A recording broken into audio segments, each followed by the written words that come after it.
We have not seen Paul Heyman on WWE television in a while. The last time we saw him, he was getting powerbombed through a table at Madison Square Garden via the Bloodline. But we know everything has kind of been building towards the eventual return of the Wiseman, and it all started with Roman Reigns making his big return at SummerSlam. Reigns able to get the upper hand on the Bloodline for a little bit, but that swung back in favor of Solo Sikoa, Jacob Fatu and company on last week's edition of SmackDown as they took out Roman Reigns. And so that leaves the Bloodline standing tall yet again. So what's the next chapter in this story? Well, even though Paul Heyman is not on WWE television right now, although who knows, he could be by the time you watch this, Heyman did have something to say about the next steps that we could see in the Bloodline story, and he did it in a way that only Paul Heyman can do it. He went on the Not Sam podcast with Sam Roberts. He did that over the Fanatics Fest, which you know was a big thing. WWE's made a huge deal out of that in New York City. And now Heyman has weighed in on his thoughts on what's next for the Bloodline. And we will kind of read off some of these things. And again, you can pretty much with Paul Heyman stop at every single sentence and read into what he is trying to say or the suspense he's trying to build, because he's just as much into this as everyone else, right? Because he knows what's coming. He knows the next things that we're about to get to. So here's what Heyman had to say. Quote, "I have news for you. I don't even think we're in the third inning yet." So, you know, we can stop there and know that we've been talking about the innings here for a while now, right? Cody Rhodes and Paul Heyman were going back and forth on, you know, using the baseball analogy here to bring up how far we're actually into this Bloodline story. And if you remember a while back, some people thought this Bloodline story was really about to kind of go away, right? We're wondering, all right, they've got to be close to the end here. And then everything sort of gets rejuvenated when The Rock made his return, turned heel, and now it sets in motion so many different things that you can do moving forward. But Heyman continued. He said, "Now that you see the emergence of Solo and Jacob Fatu and the Tongans and the fact that they are a real threat, the first time a real threat to Roman Reigns' dominance, to Roman Reigns sitting at the head of the table, to Roman Reigns being the top star, to Roman Reigns actually being the tribal chief." Heyman knows how to throw the names in there, right? Like, just imagine I'm reading this in Paul Heyman's voice. There's no way I can do it. How many stories can we tell from the position that we're in now? You don't know what Jimmy Uso's stance on this is. You don't know what Jey Uso's stance on this is. You don't know if or when the Wiseman will return. You don't know who else Solo may or may not have in his back pocket ready to debut. You don't know what Roman Reigns' moves, what my moves, what anybody else's moves can be. All you know is that Roman Reigns is back. He's back to reclaim the title of Tribal Chief from Solo, and Solo has so much backup right now that Roman is in deep, deep, deep trouble, end quote. So that's the full quote from Paul Heyman on this. And like I said, we can sort of back up and see the hints that Paul Heyman is dropping, right? It's the same stuff we've talked about here on the channel. There's really not much of a difference. We all know the people that have to get put back into this Bloodline story. And I think it is interesting, though, as Heyman can break it down, like I said, as only Heyman can, you take it one by one. You take each of the pieces and figure out how they're going to come back into the puzzle, right? And if you start with Jimmy Uso, I mean, that was kind of the one he said. You don't know Jimmy Uso's stance on this. And if you remember, like, let's think about this.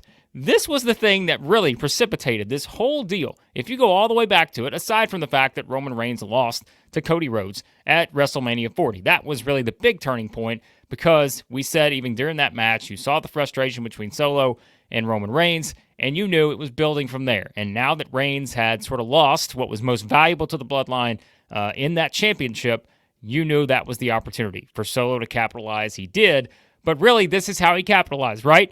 It was Jimmy Uso, who was there with Solo after WrestleMania 40. Everything, you know, people are trying to figure out what do they do without Roman, and Solo decided himself that this was what they were going to do. Solo was going to do the Roman Reigns, give him the nice hug, put the hand on the back of the head, and then destroy.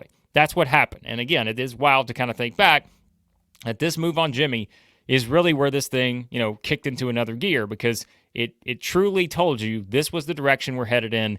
This is the stance now. It is Solo's group versus Roman's group. And you started to see all that in motion. Like we said, maybe not just Solo's group, maybe The Rock's group eventually, based on some of the other stuff we talked about with Solo before that, and just sort of his actions towards The Rock and everything else. So it is, you kind of think back to this moment. It feels like a long time ago, but this was such a huge moment in the story, and it did involve Jimmy Uso, and we've been waiting and waiting and waiting to see when Jimmy will actually come back, right? So Jimmy, I think, is certainly one of your top likely choices to come back sooner rather than later now. We have been saying that for a while, but now we're to that part of the story, as Heyman says here. What does Jimmy think about this? And then, again, if there was any question that Jey Uso was going to be part of this, the fact that Paul Heyman drops this in there, what does Jey Uso think about this? That's one of the lines he had here. What does Jey think about this whole thing? And like we said, it seems to all be setting up for Jey to come back into this. Likely, maybe Sami Zayn's the last person that gets added to that War Games match, because if Jay's going to come into this, you feel like Sami's going to have to come into this. They've certainly connected them together on Raw. You guys know that. We've talked about in recent weeks.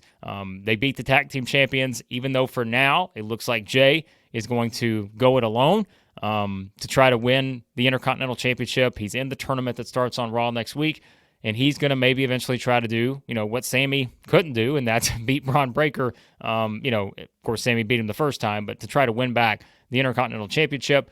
But it seems unlikely, right? I don't know if you're going to have Jey winning the Intercontinental title. People have said, hey, if they pivoted from this whole Jey and Sami thing, perhaps winning the tag team championships, I keep saying you still have a ways to go. Like, we still have 3 months until Survivor Series. You've got plenty of time to put this together. But the fact that Heyman drops Jey Uso's name, right, that just tells you that we're getting there at some point. And so even if sometimes it does kind of feel like Jey Uso could be in a holding pattern, I'm seeing a lot of people say that, maybe it is, but, he's still at least involved, and it's just sitting there, right? That at some point that big moment's going to happen when Jey gets thrust back into this thing, and even Paul Heyman is kind of telling us that with what he said here about, the state of the bloodline.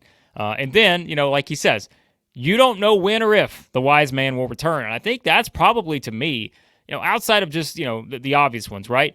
This is the most intriguing one because we've talked about it, and it's because Paul Heyman returning is probably the thing that can set everything else in motion. Because if you are using him as the Wiseman, right, that you can have Paul Heyman be the person that concocts this great plan about how they are going to take back the bloodline, right? This is the ultimate revenge game now. And Paul Heyman as the Wiseman, who, remember, if you remember part of the story here, and I think it's, Heyman talking about how he had not talked to Roman Reigns and all that. That was the big thing they were playing up, right? Since WrestleMania 40, Heyman every time talking about how he's not talked to Roman Reigns. He's got the phone. Solo eventually smashes the phone, and we know what everything means from there. But I think that's something, too, that sometimes maybe we kind of gloss over a little bit.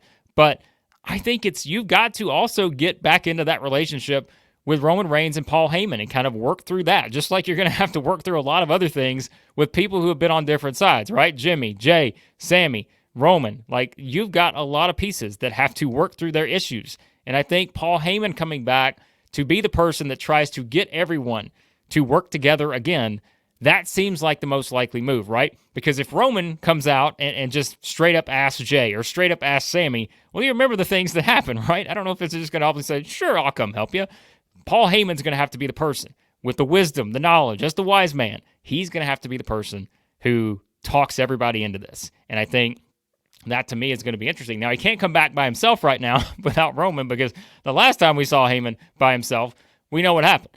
He got put through a table. So I don't think that's going to be part of the story, but it is interesting to think about that when it comes to what order these guys come back. And I know you guys have waited on the comments about what order you think, but I'd love to know, continue to know what you think about, what kind of order maybe we see. And, like he says here too, you don't know who else Solo may or may not have in his back pocket ready to debut.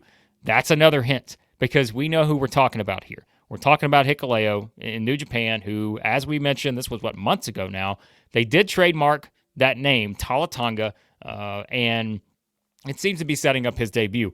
We just don't know when it's going to be. Anytime, sometimes, even the Jacob Fatu thing, right? We heard Jacob Fatu sign with WWE. All right, he's going to be on TV next week.